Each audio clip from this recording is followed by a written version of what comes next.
Hai, Assalamualaikum dan selamat sejahtera. Okay, bertemu lagi kita untuk video kali ini. So, dalam video kali ini, saya nak ajar tentang chapter 4, iaitu Periodic Table of Element. So, dalam video ni juga, saya akan cover dua subtopik, iaitu 4.1 dan juga 4.2. Okay, jom kita tengok dulu untuk 4.1, iaitu The Development of Periodic Table of Element. Right? So, sebelum kita go through lebih detail dalam periodic table, okay, we go to introduction. Okay, saya nak awak semua tengok dekat gambar yang mana buku tu tersusun rapi dekat almari. Alright. So, actually dia ada purpose dia. Kenapa buku itu tersusun rapi dekat almari tu? Okay, kita tengok dekat statement sebelah dia tu. Books in libraries are arranged orderly and systematically so that we can easily find the book that we want. Itulah tujuan dia. Right? So that we can easily find the book that we want. So, apa kaitan dia dengan periodic table of element? Right. So, jom kita baca statement dekat bawah situ. Okay. Statement ni Okay. Element around us is also arranged orderly and systematically in a table called the periodic table of element. Okay, so rupa-rupanya kaitan dia dekat situ, kita punya elemen ini disusun secara sistematik dalam kita periodic table kita ni. Right, tujuan dia apa? Tujuan dia untuk kita mudah mengenal elemen-elemen, dia punya physical properties dan juga chemical properties. Okay. Right. Seterusnya, so bila bercakap tentang periodic table, okay, it's something new untuk kita kan. So mesti ada orang yang sebenarnya discover purpose, okay, dia punya idea untuk susun elemen-elemen tersebut, jadilah periodic table. Okay. So, antara saintis-saintis yang terlibat, okay, dalam silibus awak kita ada 6 orang 6 orang saintis yang terlibat dalam development of periodic table. Okay. Kita tengok yang pertama dulu, iaitu Antoine Lavoisier. Right? Antoine Lavoisier. Start from 1743 to 1749. Okay, apa yang Antoine Lavoisier ni buat? Okay, he classify substance including light and heat into 4 group. Okay, 4 group ni apa dia? Gases. Okay,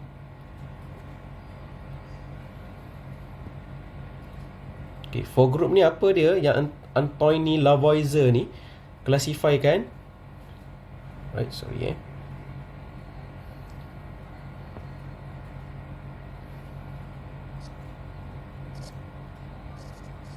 gases, right?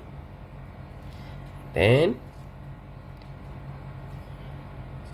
non-metal, okay, metal, dan juga satu lagi metal oxide. Okay, so itu 4 group yang telah dipropose oleh Antoine Lavoisier. Okay. Statement yang kedua, unsuccessful because light and heat will considered as element. So untuk Antoine Lavoisier ni, dia pun include light and also heat, okay, dalam dia punya group. Kalau kita tahu yang light and heat ni, dia bukanlah metal, okay, so it's very difficult. Okay, sebab itu dia tidak perlu berjaya lah. Tetapi dekat situ kita boleh lihat bahawa Antoine Lavoisier ni berusaha untuk klasifikasikan bahan-bahan yang ada di dalam dunia ini. Okay. So itu adalah dia punya starting. Okay, pioneer dia. Okay, bergerak kepada saintis yang kedua, bermula from 1780 to 1849. Okay, so siapa dia ni? Nama dia adalah Johann W. Dobereiner. Okay, apa yang dia buat? Okay, he classify element with similar properties into group of 3 element known as triad. Right. So kalau Anthony Lavoisier, they classify substance into 4 groups. Okay. But for Johann W. Dobereiner ni, okay, they classify element with the similar properties, okay, into group of 3 element yang dikenali sebagai triad. Okay. Okay, triad yang pertama, okay, elemen yang ada dalam triad yang pertama adalah Li, iaitu lithium, sodium and also potassium. And then another triad itu calcium, strontium and also barium. Okay, and then triad yang terakhir iaitu elemen yang ada pada triad terakhir adalah chlorine, bromine and also iodine. Okay. Relative atomic mass of second element in the triad is almost the average mass of other 2 element. Right? So itu yang dia propose lah. Apa yang Johann W. Dobereiner buat. Okay? Right? So saya underline kan relative atomic mass point yang ini second element is almost the average mass of other 2 element. Okay? So ingat Johann W. Dobereiner ni dia classifykan elemen itu with the similar properties, okay, into the groups known as triad. So dalam triad tu dia ada 3 triad, okay. Triad yang pertama contain lithium, sodium and potassium. Triad yang kedua, it contain the calcium, strontium and also barium. And then triad yang ketiga, it contain chlorine, bromine and also iodine. Okay. Okay. So setelah tamat, okay, research daripada Johann W. Dobereiner ni, okay, so dia bergerak kepada next scientist yang juga mengkaji tentang periodic table ni, elemen juga. Okay, bermula daripada 1837 to 1898, okay, iaitu Johann Newlands. Okay, he show existence of periodic pattern based on the properties of element. Okay, so ini apa yang Johann Newlands discover lah. Okay, and then he arrange all the element known in order of increasing atomic mass. Okay, right? So yang ini pun dia propose. Okay, maknanya dia arrange element tu, okay, dalam keadaan atomic mass yang meningkat. Okay, and then seterusnya element with the similar properties recur at every 8 element. It was known as the law of octave. Okay, yang ni penting Okay, element with the similar properties recur at every 8 element. Okay, so kalau dalam soalan selalunya famous berkenaan dengan whose purpose the arrangement in order of increasing atomic mass.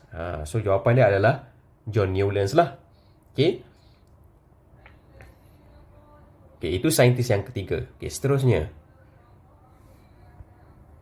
Saintis yang keempat, okay, yang juga terlibat di dalam development of periodic table, iaitu Lothar Meyer. Okay, from 1830 to 1895. Okay, lama dia mengambil masa yang lama Okay, apa yang dia buat? Okay, he plot a graph of atomic volume against atomic mass. Okay, so the element with a similar chemical properties occupy equivalent position on the curve. So he proved that the properties of element form a periodic table. Okay, so sekarang ni dia dia jumpa chemical properties lah. Okay.